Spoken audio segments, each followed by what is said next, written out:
All right, little breaking news. Wee. Breaking news. Rafael Devers signs an 11-year, $331 million extension broken by Carlos Baerga. Technically, Jeff Passan not happy about it. I'm reporting that. He's a friend. Hey, we've talked about this a lot when it's come to here, talking baseball, wherever. The Red Sox this offseason had to have a move of Bogarts coming back, Devers resigning. Booger's on my mind. Just being honest, been sniffly couple days.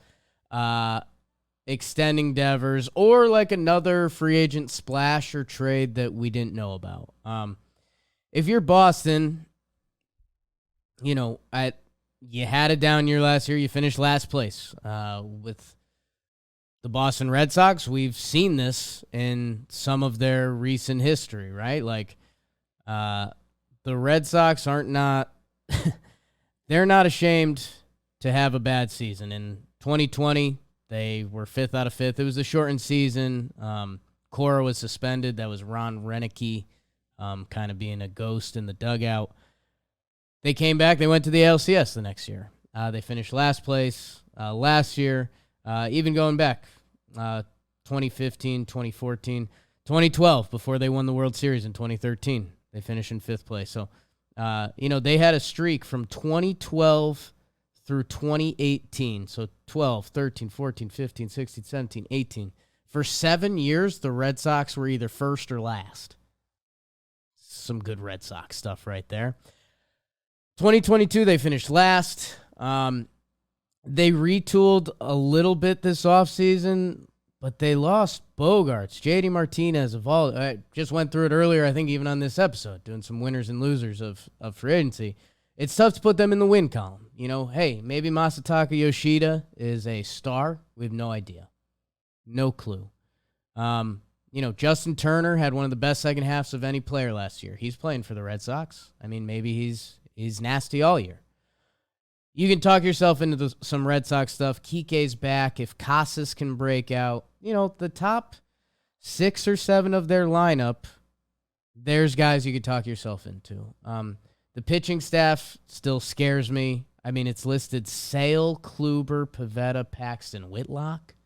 I don't know what you do with that.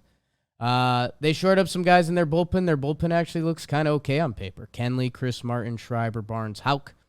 It's a really tough division. More importantly, they have their guy. Boston is a baseball town. It's a great sports town. I think it's a baseball town at its heart. And man, Rafael Devers will be their guy for the next 11 years or so. He's 26 years old. I think when you compare it to the other free agent contracts that just went down, it's in line, in tune with it. I mean, Xander went for 11 for 280, right? So, and he's 4 years older. So, on the free agent value scale, I think this Devers contract is a pretty good value. Happy for Red Sox fans. I tweeted out my Armand Happy For You White Lotus gif. Just one of my favorite silly gifs. It's nothing really, but it makes me happy. And overall, Boston did something that shouldn't be a shock to Boston fans. Like, they were shocked that they traded Mookie and did not re-sign him. Everyone kind of thought Bogarts was coming home. I haven't asked Carabas yet. Carabas is more calculated than you might think. But if you remember on his social media, he was doing a team Xander Bogarts was going to sign with, and he kept like crossing them out on a napkin.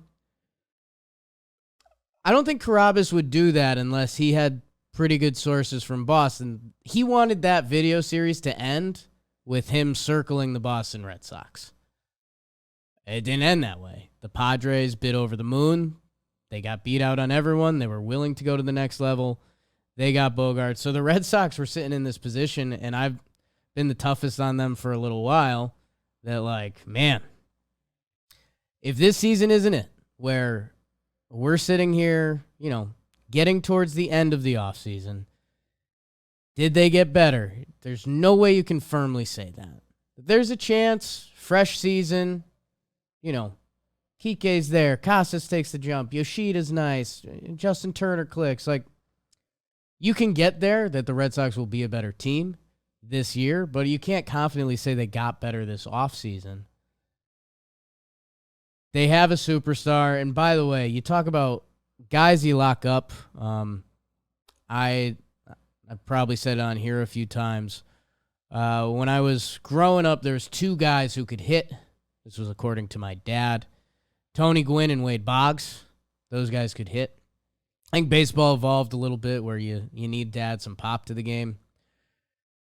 Rafael Devers can hit. And a good note in Passan's article, like I said, 26 years old. He just had his highest OPS plus. It didn't feel like his flashiest season. He really fell off in the second half of the year. I don't know if he was banged up or whatever it was. He was the best hitter on the Sox last year. 295, 358, 879 OPS. He hasn't been a big walks guy up until this point in his career. It's been fine. It's a nice on-base percentage, especially the last couple years. Good balance. I expect that to get a lot better as he sees more MLB pitching. Like, there's a formula there. Young player, feared hitter. The walks are going to go up. The hitting should age beautifully. The story has been in Boston and will be the defense a little bit. By the way, he made major strides last year. Yankee fans were the toughest on Devers because it was kind of like the weak link on Devers. So Yankee fans weren't shy to kind of shoot their shot at him. He got better in a lot of the defensive analytic numbers last year. If I know this isn't how we measure players anymore, but if you're a Red Sox fan or Yankees fan that's maybe having a discussion with each other, a Yankees fan would probably tell a Red Sox fan, hey, did you know Rafael Devers has led AL third baseman in errors the past 5 years? I realize that's not how we measure position players anymore. We have a lot more, but not great. Not necessarily where you want to land. And if that was a player like Gary Sanchez, you would hear a lot of fun facts around that player. In fact, I have with some of my Boston friends. So, the other thing that Red Sox fans should be elated about, the guy plays 156 games in 19, 57 out of 60 in 2020, 156 in 21, and 141 last year. Where, again, I think end of the season he missed a period of time. He missed like 2 weeks, 3 weeks or something like that. And then his second half of the season. So maybe he was even banged up. But I think that contract, compared to some of the other contracts given out this free agency, will age well. At Fenway, if you're a lefty and you can use the wall at Fenway, he's going to be fine with that.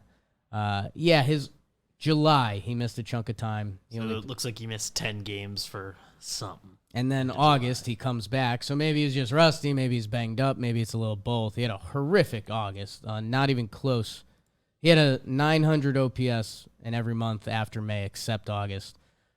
The guy's done it in the postseason. Going into the first half, 86 games, 324, 379, 981 OPS. And it doesn't feel, when he's doing that, it doesn't feel like he's playing over his skis. It feels like, oh, yeah. That's kind of what that guy does. Feels like he doesn't miss when he's right. I saw, even our guy Gabe had a good tweet about a not happy Garrett Cole having to see Devers for the next few years. As a genuine sports fan and a guy that grew up with a bunch of Boston fans and will always appreciate Red Sox and Yankees, I'm happy for them, man. They've got their guy locked up. He's the guy that, if you had to pick between Bogaerts and Devers, you pick Devers.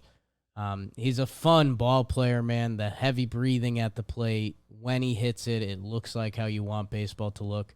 And yeah, I think after what he did last year, he probably gives you a couple years at third, and then you start figuring out some first base or DH or something like that. It's clearly not work ethic. If he made the leaps at third, he did. So yeah, I think the contract probably, for an 11-year deal, you never say those end gracefully, but this could be a guy that you're talking about in 10 years haven't slid over to first with a little DH, and he still hits like he does. So happy for Boston. Maybe now they're invested in him. They mix in some more DH days throughout, however much, and maybe that gives him another year of being able to play third base. Who knows? Keep him healthy. Keep him Still healthy. 26 years old. Yeah, So- I mean that's crazy young. And again, in comparison, like look what Bogart's got. Look what Trey Turner got. You know, those guys are 4 years ahead of him, basically. He'll be, for Red Sox Yankee stuff, he'll be younger at the end of 11 than Judge will be at the end of 9. So Yeah. Yeah, I mean, easily. Happy for you, Armand Gift from White Lotus, Red Sox fan. So that was a little breaking news there. As we head into the final weekend of the NFL season, which again, I think we can probably not have to put in the full thing because a lot of these games won't matter nearly as much. Kansas City, Las Vegas, the whole playoff seeding stuff. And by the way, we didn't do DeMar Hamlin here with how it timed up with how we record. And I don't know, at this point, what do you really say? It's just as sad and scary as it gets. And it's like the hidden thing of football and even the other sports, man. I mean, I was having, I think like a lot of true sports fans was kind of having just the dark, sad thoughts. Like, I don't know, is there going to be a day when baseball hitters wear like masks? Like, what's that going to take? yeah, One fastball that gets a guy? I mean, at a certain point with sports, there's a chunk of risk there that we normally credit these guys for taking the big hit and stuff. And I mean, what a freak thing. Obviously, he got up and goes down. Really weird night for sports fans, and we'll continued. Yeah. Well, the last update we just got was good, so that's good news. But man, shout out to Scott Van Pelt, Ryan Clark being there is just unreal. If you know his history and the fact that he's the guy that's on SportsCenter to talk that night, crazy stuff. Our guy Coley Harvey was a massive part of it, still is, because he was the ESPN reporter there. And he's still there. So exchanged some nice messages with him. I don't want to say happy for him, but not happy for him. But in a big moment, There's a feeling of pride. Yeah, that you're doing something important, which sometimes I think when you do sports, it's a different important. And they were talking about that a lot. So maybe we'll have Coley on. He's an awesome dude. Former Yankee beat reporter for a year or so. Just a nice guy. This football weekend, what do I have for you? It opens up Chiefs Raiders on Saturday, 4:30. I mean, the Stidham experience. Sign me up for that. Do I have anything this weekend? I don't think so. So I'll see what I can sneak in from this. The Kansas City Chiefs, I believe they can. I think they are still in line for the 1 seed. I think. Because they are 13-3 and the Bills are 12-3. Unless we hear about finishing the game. Which they're not going to. Man. It's just, I know. It's just a no contest, right? Like they're just not doing obviously. it. They're just not doing it, and they shouldn't. I mean, at this point in the season, Fine by me. It's crazy that the 1 seed is involved, and it was crazy that it was one of the biggest NFL games like of the year. I mean, Bills, Bengals, Chiefs, Stidham experience. Hey, how about this? Let's watch that game, because if somehow Vegas and the Raiders and Stidham pull something out of their butt, I think that playoff picture gets a lot more chaotic. Never doubt Kansas City is kind of the rule we tend to live by. The night game that night, flex to Saturday night. Oh. Tennessee Titans, Jacksonville Jaguars, essentially division on the line. Division on the line. I think Tennessee can still sneak in with a loss in one of those crazy scenarios. It's in Jacksonville. It's for the division. It's crazy that this game means something. You guys know I bought Trevor Lawrence stock at the beginning of the year, even the Chris Rose preseason episode. He was my fantasy quarterback. It took a second to get going, but once it has, the Jacksonville Jaguars have looked pretty good. And the Tennessee Titans have been spiraling for a while now. When I say a while now, I mean they're losers of 6 in a row. Bengals, Eagles, okay. They lost to the Jaguars. Chargers, another solid team. They lost to the Texans, which I bet they'd like to have that one back. And then they lost to the Cowboys. So, hey, Jakey Fair schedule stuff. Texans, you got to win that game. Outside of that one. Outside of that, Cowboys, Chargers, potentially Jaguars, who you're fighting with the division with. Eagles, Bengals. I mean, that's a real schedule. So I don't want to excuse their... No one of those is like embarrassing or anything. Like just... I mean, lost to the Chargers by 3, lost to the Bengals by 4. So could have easily went differently. They still have some control of their fate in their hands. So that's a fun game on Saturday night, 8:15 p.m. Jags, Titans. Give me all the Jag stock. Titans to unbottom out like that on the road. I don't know. And remember, this is Jacksonville's second final game of the season that's mattered. They played the Colts for winning in last year. Carson Wentz disaster game. Trevor Lawrence's first game looking good as he wasn't with Urban Meyer. So another big game for the Jags to end the season. Okay, Saturday's fun. I mean, I can't promise you Kansas City, Las Vegas will be fun, but Stidham, prove me wrong. And we'll tune in for the night game. Sunday, Bloody Sunday. Tampa Bay, Atlanta, no. Tampa Bay clinched. They'll be in. We'll see Tom Terrific in them. I think they're lined up to get the Cowboys, which will be... Yeah, I think something weird has to happen for it to not be. But I think the Eagles have to lose and the Cowboys have to win, and the Eagles are playing your G-men while they're not going to play. Giants are locked into 6 seed. Yeah.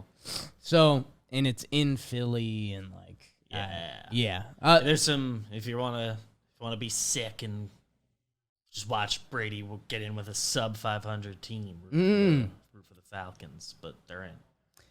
At Atlanta, not watching that. Man, if it's Tom versus the Cowboys, I don't know the NFL rules, but they'd make that the Monday night game.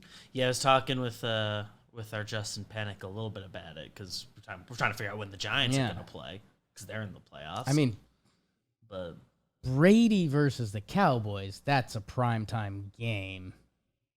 Yeah. And you have to think Sunday or Monday, right? Because that's like the best real estate. That's when shows are on. We'll know soon. New England, Buffalo. Again, I think we'll see what happens with if the Chiefs somehow get knocked off, then that Buffalo game could become mighty important for them. New England, they winning in. Winning in. Phrase that weird.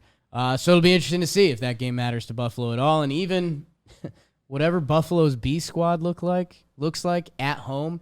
And by the way, it's after the DeMar Hamlin situation. So that place is going to be emotional. That's going to be a weird scene. Weird vibe if Chiefs don't just win. Game might not matter for the Bills, yet it's the day after they saw like one of their like teammates go down like that, and New England needs to win to get in. Okay, in a way you have to check out what any of that looks like and feels like, because that's as weird of a scenario as you'll get on an NFL field. Minnesota, Chicago, no. Fields isn't playing. No. I think he was in line for some quarterback rushing record too, but he's out, so no. Baltimore and Cincinnati. Baltimore's clinched, I believe. I think so. And Cincinnati's in. Or is this messed up too? Because Baltimore is 10-6, but they would get to 11-6, but Cincinnati would be at 11-5. So I think Cincinnati has the division. Did they technically clinch the division? Cincinnati clinched the division. My God. Wow. I mean, everything's from 2 days ago. I guess people still don't know yet because they don't know if the NFL is going to do something, but they can't. Like fantasy football websites had to put out statements saying like, your commissioner will have the option to make a resumption count if it happens. But my God. Hey, here's what we stumbled into. I mean, get ready for NFL football this weekend because there are already two of the weirdest scenarios we've stumbled into with playoff lives on the line. I'll tell you what, you don't have to watch Houston at Indy. I can promise you that. Yeah. I can promise you that. That's not necessary. Jets at the Dolphins. Jets are eliminated. Dolphins are not, but they need some help. I think they need the Patriots to lose. I don't know, but they're going backup quarterbacks unless Tua gets cleared. Man, just as weird of a slate as you see. Carolina, New Orleans, no. Cleveland, Pittsburgh. Pittsburgh has the most outside shot of making the playoffs. I think they need to win. I think Miami and New England need to lose. So we'll see if something happens there. Pittsburgh been playing a lot better. Kenny Pickett, TJ Watt's out of his dome. Who coming into the year had them in the playoff picture or potentially above 500? And the bigger thing, if Tomlin's like biggest thing that announcers love saying, he's never had an under 500 season, 8-8. So this will be a big game for Pittsburgh. They'll probably win. I just don't know. Can the Jets help them out in Miami? Will Buffalo help them out in New England? That's all at 1, so we'll see if there's any updates there. 4 p.m., Giants, Eagles, no. We'll see if kooky NFL day is underway. Maybe you check that out, but like you said, Giants are locked into the 6. Eagles, I think they do need to win to secure the 1 technically. If they win, they just have so they're, it. So at home against the Giants. They're going to play backups. Their starters against the backups and earn a bye week. Everyone's going to figure that out. Giants are having their bye week here. Yeah. Eagles are getting I like that. Chargers, Broncos, no. Cardinals, Niners, no. Kyler Murray, they just announced he's going to be out for the start of next year. You tear your ACL at like the very end of the year, right? So, yeah, and I think they didn't know if it was torn, so they waited a little bit. He just had the surgery, so that franchise, I don't know. They need somebody. You getting Baker? Seattle Seahawks versus the Rams. No, Seahawks are winning in NFC. Yeah, they currently have 7 seed. They're winning in, and Bengals and the Rams, who don't have their draft. Do they have their draft pick, or did they trade it? I think they traded it. So the Rams are going to try in this game. Baker's going to try. McVay's going to try. The Seahawks, again, they haven't been the team Excuse me. They need to win. But if the Packers win, they are in. Yeah, Packers, it's winning in. They play the Lions. Packers-Lions is a pseudo playoff game. The Lions get potentially screwed if they beat the Packers. The ultimate big brother, little brother game. Like the ultimate big brother, little brother game. The Packers are one of the most storied franchises in the sport. The Lions are one of the biggest jokes in all of pro sports. They're both 8-8. I mean, hey, if you're the Lions and you're looking to break the voodoo of what has been the Packers versus your culture, here's the game to do it. Horrifying. If I'm a Lions fan, you're horrified going into this game. The Packers are playing their best brand of football this season. And they might, if because that's after the other game that matters to them. So they might know they might be eliminated by them. Who? Lions, right? Because if the Seahawks just win the earlier game. Oh, because that's the night game, right? Yeah, Lions Packers is Sunday night. So Oh, that sucks. Flip those. Well, it doesn't because if Seattle wins, Green Bay knows they need to win to get in. If you're the Lions, it's your last game no matter what. Yeah. You can still spoil it. So that might even I shouldn't say this was better for Lions fans, but if they just went out and stomped Green Bay for the shit of it, that'd be pretty cool for them. I know it means nothing, and you'd love to go to the postseason. Dallas plays Washington again. If the Eagles somehow lose and Dallas wins, that's where things get fun there. For the Lions, there's some sicko draft stuff because they have the Rams pick, but obviously you want to get into the playoffs and they need the Rams to win. Just good sicko stuff. But Detroit's in a pretzel this weekend. Yeah, they're in a bit of a twilight zone, huh? I'll tell you what. Going back to Dan Campbell, the guy running that team, they will be ready to play. They will be ready to win. I'm sure that's what he's been saying all week, is that I don't really give a damn what happens. Either way, we better go out and beat the Green Bay Packers. So I don't know. I think we will have there will be a lot of Lions fans, maybe the most Lions fans you've ever seen on Sunday night, 8:20. So the 4 p.m., do you need to watch something? I guess you tune into Seattle and the Rams if it's a game, but otherwise... You're attentive to what's happening. How about this? You skip the first half. And if you see at halftime it's a ball game, you tune in, and then you get ready for Detroit Green Bay at night. Saturday, Jacksonville, Tennessee at night, and if you want the kicker, sure. I'll tell you what. I know, and I'll be honest with you guys, I'm not as good with the football stuff. This was my first year kind of going into it. There's enough weird juju on the table with sports that Sunday is going to be a wild day. I don't know what it is yet. I don't know if it's the scene in Buffalo for the Hamlin game. I don't know if it's one of the top teams getting upset. I don't know if it's everything goes Pittsburgh way and they end up with a chance to get in the playoffs. But something crazy and something only sports can really provide, like honest drama, I think is going to happen this Sunday. So buckle up. I think next week we might grab a Pennick or Bobby or Chris Rose or maybe someone else. Maybe something cool I don't even know about. So thank you guys, and we'll see you Monday, right? See you Monday. I won't be here. Love. Oh, yeah, BBD's out. Have fun.